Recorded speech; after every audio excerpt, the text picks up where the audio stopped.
Naghatid ng matinding gulat sa NBA world ang desisyon ng Los Angeles Clippers na biglaang putulin ang ugnayan kay Chris Paul sa gitna ng kanyang farewell season. Nitong off-season lang bumalik si Paul sa Clippers para sana tapusin ang karera niya kung saan siya naging alamat, pero ngayon ay pinauwi na siya ng koponan.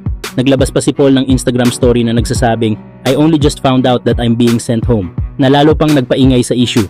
Ayon kay Lawrence Frank, presidente ng basketball operations ng Clippers, hindi nila sinisisi si Paul sa mahinang takbo ng team at siya raw mismo ang may responsibilidad sa pangit na 5-16 record ng koponan. Sa kabila ng maliit na role ni Paul ngayong season, marami ang nagtataka kung bakit ganoon na lamang ang naging trato ng Clippers sa isa sa kanilang pinakamalaking alamat. Habang hindi pa malinaw ang susunod na hakbang para kay Chris Paul, maraming fans ang umaasa na baka kunin siya ng Los Angeles Lakers para makasama muli ang matalik niyang kaibigan na si LeBron James. Ngunit ang problema, puno ang roster ng Lakers at mahirap basta-basta kumuha ng bagong player. May ilan ang naniniwalang mas deserve ni Chris Paul ang roster spot kaysa kay Bronny James, ngunit halos imposible na i-waive ng Lakers si Bronny lalo na kung ikakagalit ito ni LeBron. Posible naman na magkaroon ng kasunduan ng Lakers at si Paul na kukunin nila ito pagkatapos ng trade deadline, kung saan maaari silang magkaroon ng available roster spot kapag natapos ang anumang malalaking trade na balak ng koponan. Kung magawa ng Lakers ng paraan na mag-open ng pwesto, malaking tsansa na makuha nila si Chris Paul bilang veteran playmaker para sa kanilang playoff push. Sa ngayon, hinihintay ng lahat kung saan tutuloy si Chris Paul, pero malinaw na kahit papalapit na sa dulo ang kanyang karera, marami pa rin ang naniniwalang hindi pa dapat dito nagtatapos ang kwento ng isa sa pinakamahusay na point guard sa kasaysayan. Samantala, ang kinabukasan ni Jared Vanderbilt sa Los Angeles Lakers ay tila mas lumalabo matapos siyang tuluyang malaglag sa rotation ni Coach JJ Redick ngayong 2025 hanggang 2026 na NBA season. Sa kabila ng inaasahang magandang simula dahil nakapasok siya sa training camp na nasa maayos na kondisyon, hindi naging sapat ang kanyang naging kontribusyon sa loob ng halos 20 laro ng Lakers. Sa 14 na appearances ni Vanderbilt ngayong season, nagtatala lamang siya ng 4 na puntos, 5 rebounds at 1 steal kada laro habang 44% ang kanyang shooting.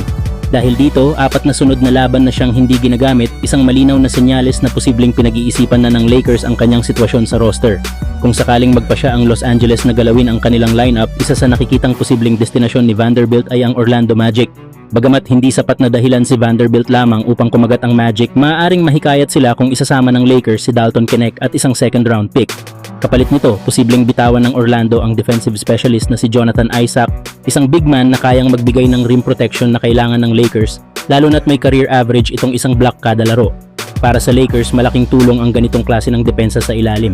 Isa pang posibleng kapitan ng trade ang Indiana Pacers, bagamat mas komplikado ito. Si Obi Toppin ay isa sa mga pinakaimportanteng piraso ng rotation ng Indiana, pero kung sakaling magpasya silang gumawa ng pagbabago, maaaring maging kapalit niya sina Vanderbilt, Knecht at isang pick. Para sa Pacers, nagbibigay ng defensive versatility si Vanderbilt at instant shooting si Knecht. Para naman sa Lakers, malaking upgrade ang athletic at improving forward na si Toppin na nag-a-average ng 14 na puntos at 6 na rebounds. Kahit mababa ang 3-point shooting niya ngayong season, naniniwala ang marami na maaari itong bumalik sa dating forma kapag naipasok sa tamang sistema. Hindi rin malayong destinasyon ang Sacramento Kings dahil bukas umano sila sa malaking roster overhaul. Bukod kay Keegan Murray at Nick Clifford, halos lahat ay pwedeng pag-usapan sa trade table.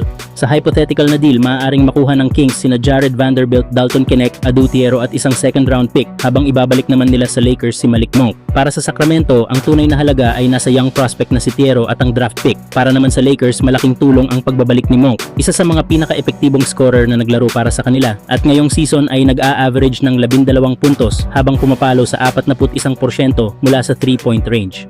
Sa kabila ng lahat ng ito, nananatiling malaking tanong kung dapat nga bang i-trade ng Lakers si Vanderbilt ngayon. May 3 taon pa siyang natitira sa kanyang 11.5 milyong kontrata, dahilan kung bakit isa ito sa mga pinakamabigat igalaw sa merkado.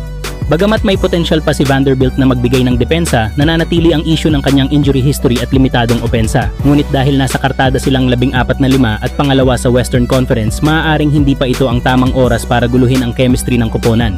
Sa ngayon, mas maingat na pag-aanalisa ang kinakailangan bago gumawa ng anumang malaking desisyon ang Lakers.